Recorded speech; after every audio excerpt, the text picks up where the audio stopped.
What is going on, Cup Bangers? Today is June the 6th, 2016. I'm Alejandro, and let's talk about cars, yo. Hit it, Pedro!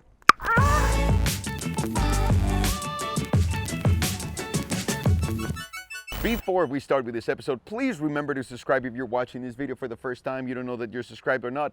Like the video, we satisfy your car needs, and please leave a comment down below with the question of the day. Now, let's jump into the story of today, which is my biggest fuck-ups and regrets in the car world.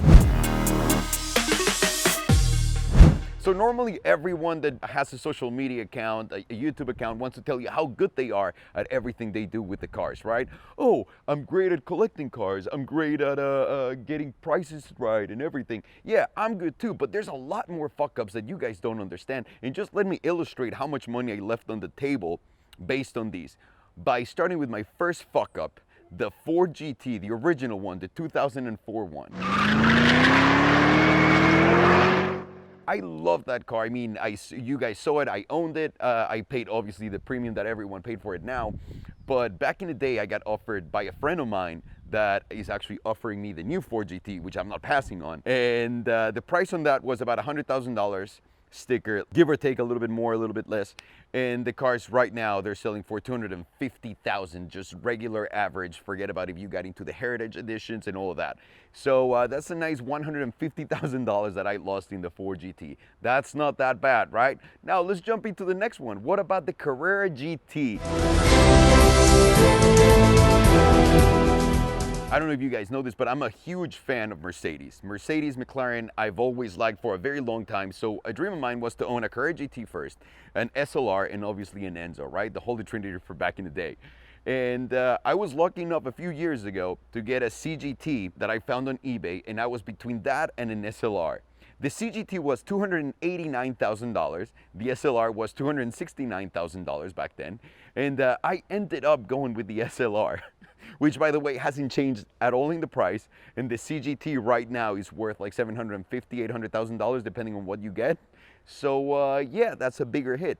You think that's bad enough? Hang on a second. Let me just take you to bad enough. 2.5 years ago, when the P1 was announced, I got offered one. The Golden Jew, working at the McLaren dealer, said, "Hey, we got the P1 coming out. Do you want it?" I said, yeah, I want one, but I did not have all the cash to back up my offer. I had the money to finance the car, but I didn't know if I was gonna get it. And at the time, I didn't like to play with debt at all because I didn't know how good I was gonna be at everything that I was doing or not. So instead, what I did was, oh, let me just wait and see what happens. Let me just wait and see what happens. Let me just wait and see what happens. Guess what happened, guys? The beautiful P1 sold out. And now they're selling for $2.2 million, $2 to $2.2 million, when I could have gotten one for $1.15. And that's basically $1 million loss. But to make things even better, the Golden Jew had a few cars that landed and said, hey, I can get you one for $200,000 over. Do you want it? I still said no. So that's a double fuck up on that one. Yeah. So for the second biggest mistake I've ever done in my life, we're talking about these babies right here. By the way, that's not mine, that's Carter's. And I was sitting with a friend of mine that has a lot of Ferraris, and we were talking about what my favorite Ferrari was and everything. I love the V12 front engine cars, like the F12, the 599, the 59 GTO is one of my favorite cars of all time, and the F12 TDF would be the next one, right?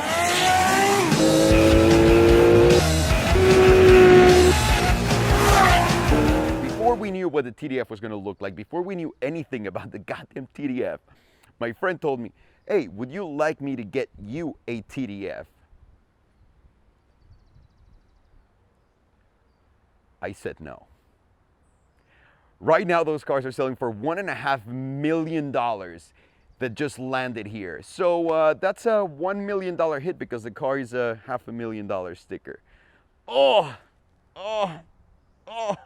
my house would look so much different and the garage would look so much different if I would have taken these cars. But not to be outdone by all of the other ones, let's talk about the number one. And the number one comes courtesy again of McLaren.